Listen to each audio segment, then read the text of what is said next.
Okay, cool guys, we're gonna have a look at the lay down jibe, a variation of the calf jibe. When would I do a lay down jibe? Oh, normally if there's a camera on the beach and you wanna bring out the gangster style. No, but normally on a race kit, like a jibe, or if I'm ever racing, I'm going into a jibe and I wanna turn that a little bit tighter, I get that sail a little bit further back so I can put a bit more weight towards the back of the board to turn it a bit tighter. On a race board, the rails are super sharp, all the way until about, you know, just in front of the front foot strap. So by getting that sail forward and down into the rail, it drives all the power through the rail, and that's going to help me turn my slalom board.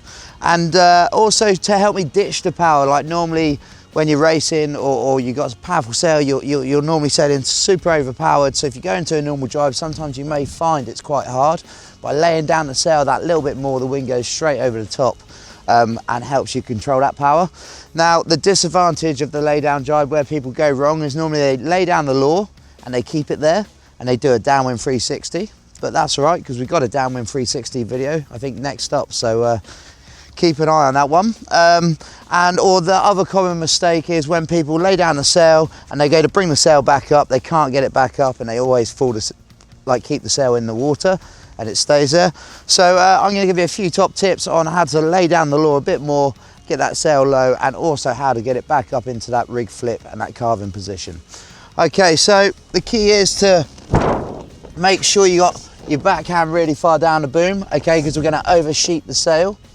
So make sure that that backhand, same on your normal preparation, goes really quite far down the boom. Okay, normal calf jibe, you go into it, full speed on the broad reach as you start to sheet in. Now from here, there's our normal carving position, knees bent.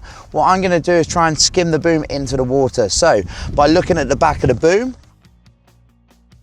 helps me get the sail low by bending my knees that little bit more. Now this is our lay down position, okay? By looking at the back of the boom really helps get that sail nice and low. From here, you don't want to hold this position for too long. Okay, if you're racing, then you can find your way. But when you're practicing the lay down in your first ever efforts, literally just lay it down for a split second there and then bring it back up. Now, when you bring it back up, this is a tricky bit. It's your counterbalance. The sail's going to swing one way, so we're going to make sure we keep leaning into the turn.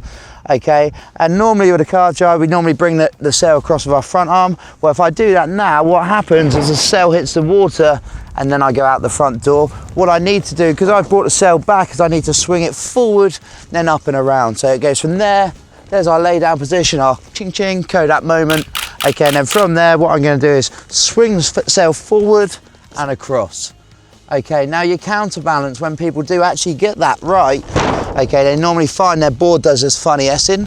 So if you watch when I throw the sail one way, I actually lean really hard and bend my knees and lean into the turn. So from there, the sail goes forward and around, so it goes forward and around, both there, and I'm looking at the end of the boom and the direction that I want to go. And then from here, it's the same as a normal calf jibe, heel to toe, stepping down, keeping low, rig flip underneath.